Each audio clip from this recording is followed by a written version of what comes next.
Hey everybody, Nick here again to read you Chapter 5 of The 21 Balloons by William Penn Dubois. And what's up next is A New Citizen of Krakatoa. So after having slept for what must have been about 4 or 5 hours, I found myself being gently awakened. I opened my eyes. My body was bright red from sun and sand burn. I looked up at what I thought was a man kneeling over me, shaking my shoulder and saying in perfect English, "Wake up, man. You've got some things on. You've got to get some things on and get out of the sun. Wake up, wake up." I thought this must be part of some delirious dream. The idea of a man who spoke English on a small volcanic island in the Pacific seemed so odd. I shut my eyes again. But as soon as I did this, I felt my shoulder again being shaken and heard this same voice which kept saying, wake up, you've got to get in the shade." I shook my head and opened my eyes again. There was a man kneeling over me. As he stood up, he was handing me some clothes, and he was dressed in a most unusual manner. This man wasn't a native, and he didn't suggest an explorer or a traveler. He looked like an overdressed aristocrat, some sort of misplaced boulevardier, or lost in this seemingly desolate volcanic island. So you can see the picture there of this gentleman dressed quite smartly, even though he's out in the South Pacific on a volcanic island. He's got a nice change of clothes for Professor Sherman. He was wearing a correctly tailored white morning suit, if you could imagine such a suit, with pinstripe pants, white ascot tie, and a white cork bowler. The suit he was urging me to put on was just the same as the one he had on, only in my size. "Am I dead?" I asked. "Is this heaven?" "No, my good man," he answered. "This isn't heaven. This is the Pacific island of Krakatoa." When Professor Sherman the word Krakatoa, a shudder of excitement ran through the audience. Only recently there had been news stories telling that half of Krakatoa had blown up in the greatest volcanic eruption of all time. So this is a very newsworthy island he had landed on. This is obviously before the explosion had taken place. "But I always thought Krakatoa was uninhabited," I told the gentleman in the white morning suit as I started painfully to put on the clothes he was handing me. "I'd always heard that the volcanic mountain made living on the island impossible." "This is Krakatoa, all right," he said, "and we who live here are most pleased that the rest of the world is still convinced that Krakatoa is uninhabited. Hurry up, put on your clothes." I had put on the white pinstripe trousers and the shirt as the gentleman handed them to me. The shirt had starched cuffs, a small white starched dicky — these are all old clothing things that people used to wear — and a detachable wing collar. I didn't bother putting on the collar. I started rolling up my sleeves. "Let's go. Lead on," I said. Come," said the gentleman from Krakatoa. "You can't come and visit us like that. Is that the way you would call on respectable people in San Francisco, New York, London, or Paris? Roll down those sleeves. Put on this collar, vest, and coat." As he was saying this, he was smiling warmly to show that he meant no ill feeling, but was merely setting me straight on Krakatoa style and manners. "I'll admit," he continued, "that on other islands in the Pacific it's considered quite the thing to give up shaving, forego haircuts, and wear whatever battered white ducks and soft shirts are available. Here we prefer a more elegant mode of life. You, sir," he said, "are our first visitor. I'm quite certain that you will be rather impressed with the way we live and with the various aspects of our island. I hope you'll be impressed anyhow, for since we believe in keeping this place absolutely secret, I believe you'll be finding yourself spending the rest of your life as our guest."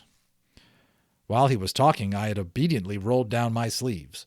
He handed me a pair of cufflinks made simply of 4 diamonds the size of lima beans. He handed me diamond studs for which to do up my shirt front. I attached my wing collar. He held a small mirror so that I might more easily tie my white ascot. As I donned my white bowler, I was filled with many emotions. I thought that this was without a doubt the most extravagantly absurd situation in which I'd ever found myself. I was also giving a large amount of thought to that remark of his about being a guest of the people of Krakatoa for life. It was with deep mixed feelings that I assured the gentleman I was already quite impressed. "Well, come then," he said. "First I'll show you our mountain." He led me through a small forest of palm trees. You can already see Professor Sherman here and this stranger who's greeted him on the beach, working through the thick jungle found on the outskirts of Krakatoa's shores. He led me through a small forest of pine trees. The underbrush was thick and wild, quite similar to the untouched jungle life found on any Pacific island.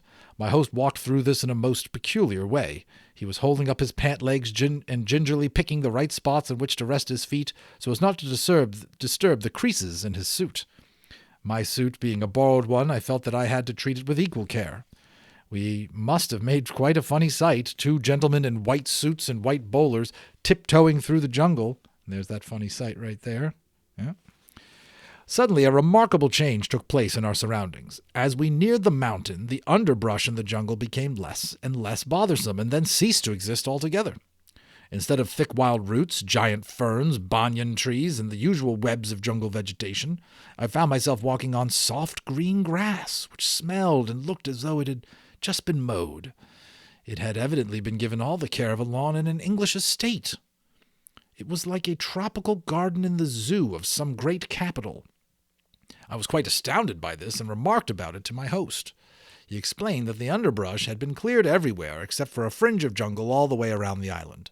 This made the island seem uninhabited to passing ships. And remember, they didn't have airplanes really back then. This is the late 1800s. So unless someone was going to fly a hot air balloon, which was very unusual, you can imagine, then no one would see the interior that they had landscaped in the middle. So this made the island seem uninhabited to passing ships.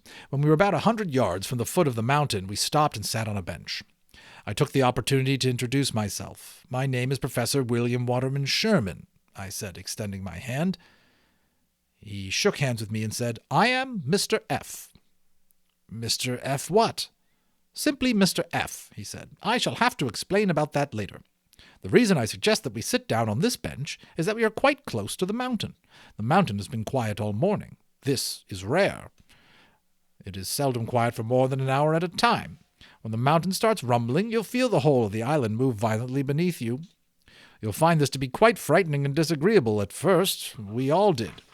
It will take you some great time. It'll take you some great time to get what we call mountain legs. Mountain legs are to us what sea legs are to sailors. Many of us were sick, in the same manner as a passenger gets seasick on a rough voyage, when the mountain used to rumble before we got our mountain legs. I'm just warning you of this phenomenon so that you won't be scared. The land is roughest near the mountain. As if this explanation had been a cue for the mountain to perform, he had no sooner left the bench and continued on that we heard a noise like muffled thunder coming seemingly from underfoot. The noise became louder and louder, and the surface of the earth started to shake and roll. I ran back to the bench, lay on it, and clung to it with all my might. I looked at Mr. F.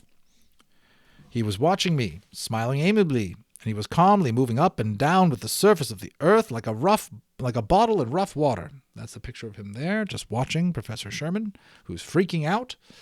The earth didn't crack or split beneath us at all. I thought at the time that being on Krakatoa was like riding the back of some giant prehistoric animal. The noise could be compared to great abdominal rumblings. The surface of the earth was like some huge bit of hide stretching and buckling over monstrous muscles and bones. Mr. F. waved for me to come on. He was standing in a very casual way, as if on firm ground, except, of course, he was moving up and down. I felt positively drunk. I fell down 4 times between the bench and Mr. F. To my complete shame and disgust, I became violently ill while attempting to rejoin my companion. While Mr. F. helped me off the ground, he grabbed me by the arm with a firm grip as though he were escorting some drunk away from a lawn party. You can see now why Krakatoa was always considered unfit to live on, said Mr. F. I couldn't be more completely convinced, I groaned. That's the peculiar thing about nature, explained Mr. F. It guards its rarest treasure with the greatest care. Every year on other Pacific islands, hundreds of natives lose their lives trying to bring up pearls from the floor of the sea. Man pays nature dearly for pearls. This noisy volcano on Krakatoa has frightened men away from the island for centuries. This fickle, dangerous, and fearful mountain has a mine at its feet. I am now leading you to this mine. With considerable difficulty, due altogether to my stupid inability to walk as easily as Mr. F., we reached the foot of the mountain. We were suddenly standing on a piece of ground which didn't move at all. I can assure you that I was considerably relieved. There was another bench on this motionless piece of earth, and I ran to it and sat down. I looked over the quivering landscape, and I listened to the thunderous rumblings. I found I couldn't stand even to look at it for any length of time, for just the sight of this billowing lawn and the bending and bobbing palm trees almost made me ill again. Mr. F. sat beside me for a while, and then suggested that we move on. He took me to a wall of the mountain. Behind this second bench there appeared to be an entrance. In this wall, an entrance covered up by an old wooden door from a ship, and Mr. F. reached in his pocket and took out 2 pairs of glasses with dark lenses. "You'll need these," he explained, "and whatever you do, do not remove them while in the mines." I put them on. Mr. F. moved the old door to one side and asked me to follow him in. I obeyed. As soon as I entered the mines, I understood why the ground above, where I had just been, didn't move. I understood why the walls about me didn't move, why the ceiling and ground beneath me didn't budge, and why this was a peaceful retreat in a rumbling, throbbing landscape. Ladies and gentlemen, the walls, the floor, the ceiling of this mine were hewn out of the hardest of all of nature's minerals, pure, clear, dazzling diamond. I was up to my ankles in diamond pebbles. The floor was covered with diamond boulders and diamonds as big as cobblestones. If the famous Yonkers diamond had been tossed on the brilliant floor of the Krakatoa diamond mine, it would have been impossible to find as a grain of salt in a bag of sugar. This was diamond in its cleanest state, ready to be cut. Pure, crystallized carbon, unblemished by any form of dirt or impurities.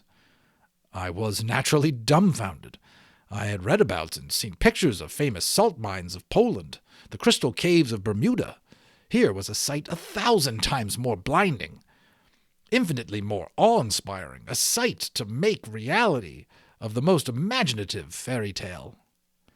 I waded around in the diamonds, picked up great handfuls of the jewels, letting the smaller ones slip through my fingers. I juggled 2 heavy diamonds the size of baseballs. I suddenly felt like a small child let loose in a candy shop. Look at that. I'm just going to put that right up on the camera so you can see that. That is pretty sweet. All right. So there they are, hanging out in the diamond mine. "May I have some of these?" I asked. My voice was trembling. "Sure. Fill your pockets if you wish, but come outside with me for a moment." I eagerly stuffed my pockets and followed him out of the mine. The light in the sun seemed dark in comparison with the sparkling, blazing, spangled brightness inside the mine. Even with our dark glasses, it seemed as though the blue sky had suddenly turned gray. It was hard at first to distinguish any color in the tropical landscape. But then our eyes became used to the comparative darkness of sunlight, and grass again became green and the sky blue, and my companion's complexion took on a healthier glow. "Sit down," he said, pointing to the bench nearest the mine. "I have quite a bit to tell you. You may think that your landing on this island was all by accident. The only accident is that the wind blew you exactly in the direction of Krakatoa. The fact that a hungry seagull dove onto your balloon, forcing you to land here, might be termed an accident. But if it hadn't happened, I would have made several holes in your balloon with this pistol. So in any case, you would have landed here, sooner or later, unless a shift in the wind suddenly blew you off in a different direction. If you had flown over Krakatoa, you would have been the first outsider ever to do so. You would have seen that there are houses on the island. You would have seen our buildings, parks, and playgrounds. You would have told the rest of the world that there are people on Krakatoa. We wouldn't have liked that at all. A young boy, the son of Mr. B, sighted you early this morning, and I was sent to the beach with a pistol to make sure that you landed here. I was chosen because I'm one of the better hunters on the island. You have seen our diamond mines, that is, you have seen one of them. There are many other unexplored plots of ground around the base of the mountain where the earth doesn't ever move. Do you understand why now you will have to remain our permanent guest?" "I do indeed," I assured him. "Later on, after you've had time to think this all over carefully, I'm convinced that you won't have any desire to leave Krakatoa at all. There is fabulous wealth and power attached to owning a share in the mines. You do own a share now, because the ownership of the mines is divided equally among all who know that they exist. We might have killed you when you landed here and kept the secret from you in that violent way. We are fortunate here that there are no murderers amongst us. So now that you are here, you are automatically a citizen of Krakatoa. You own a share of the mines. If you could possibly spend the amount of money you are worth at the present cost of diamonds in other countries, you would have to spend $1 billion a day for the rest of your life. But if you took your share of diamonds, loaded them in a freighter, carried them with you to another country, you would be making a horrible mistake. Diamonds are priced as high as they are because they're extremely rare jewels in other countries. Unloading a boatload of diamond in any other port in the world would cause the diamond market to crash. Little economics here. The price of diamonds would drop to next to nothing, and your cargo would be scarcely worth more than a shipload of broken glass. Every year, I don't know if that's true, but yeah. Every year, the men of Krakatoa take trips to some foreign country in the world, a different country every time.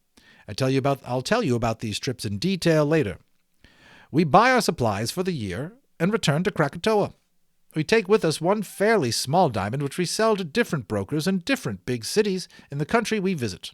At first we thought it necessary to solemnly swear that we wouldn't tell anybody of the whereabouts of Krakatoa, the secrets of our diamond mines, but this wasn't at all necessary.